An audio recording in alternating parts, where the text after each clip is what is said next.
So there was something about the Eucharist when the priest raised the host. There was something about that Eucharist that I knew something was real. When I left that day, I didn't realize that when you're depressed and when you're really down in that kind of a time for that long, you start to look down. You don't notice the beauty in life, in creation.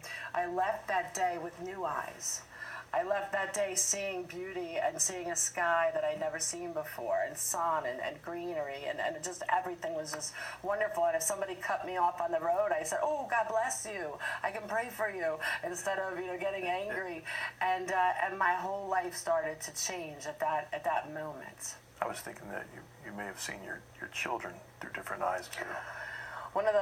I'm so glad you said that. One of the first things that happened was, and it's for so many people, when you feel like you got saved, all of a sudden you're not the same person. And I started saying, "Well, who's Jesus? Do you know Jesus?" Because I don't know anything about Jesus. That people would say, "Are you going to be a Jesus freak?" I said, "Well, I can't be a freak if I don't know who he is." But I kept thinking, "Oh, well, he saved me. I was lost and now I'm found. So he probably has something huge for me to do. I mean, big.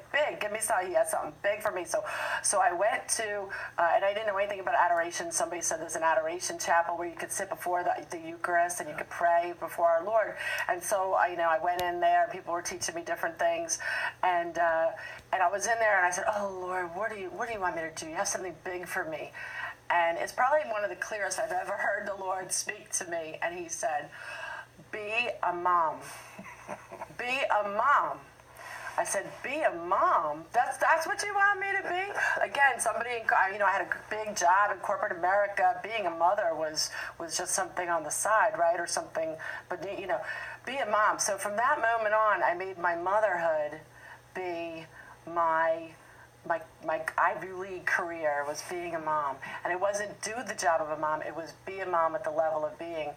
And that took me on a journey of, bringing the faith, bringing my children to Mass, having a schedule for my children now. There was no order in my house, having a schedule. Oh, they love that. And praying with them on a regular basis. And I decided to make the faith fun. So what I did was it's a feast day. Well, we should have a big dinner with a big ice cream cake or some big dessert. And then I found that every single day I was having the big dessert because there's a feast day almost all the time. So we were always celebrating. So there was always celebrations in my house then. They would come home if it was a Mary feast day. I remember one time I got balloons and they came in, and every Hail Mary they would pull the balloons. So they walked into a house of balloons. Confession, the sacraments were alive. Confession on Saturdays, they'd be playing ball. My neighborhood was awesome, and everybody would be playing baseball, the kids on the weekends. And I would pull up with my minivan and I would go, "Confession!" And then all the kids would come running because they would know that my kids had to jump in the car every Saturday. We were going to confession. But they all wanted to go. So we all went to confession, and the kids who were not Catholic said, "Well, how do I become Catholic? I want to be Catholic." They actually went to see the priest. He said, "Are you sending people over to me that are underage?" I said, "Yes, absolutely." But after confession, we had to celebrate that we were clean. So I took everyone to ice cream. So it was just so much fun to be Catholic, and that's what really changed. I brought the sacraments into my house by making us live the faith. We started having dinner every night around the table instead of on the fly, right? So every night was dinner to this day.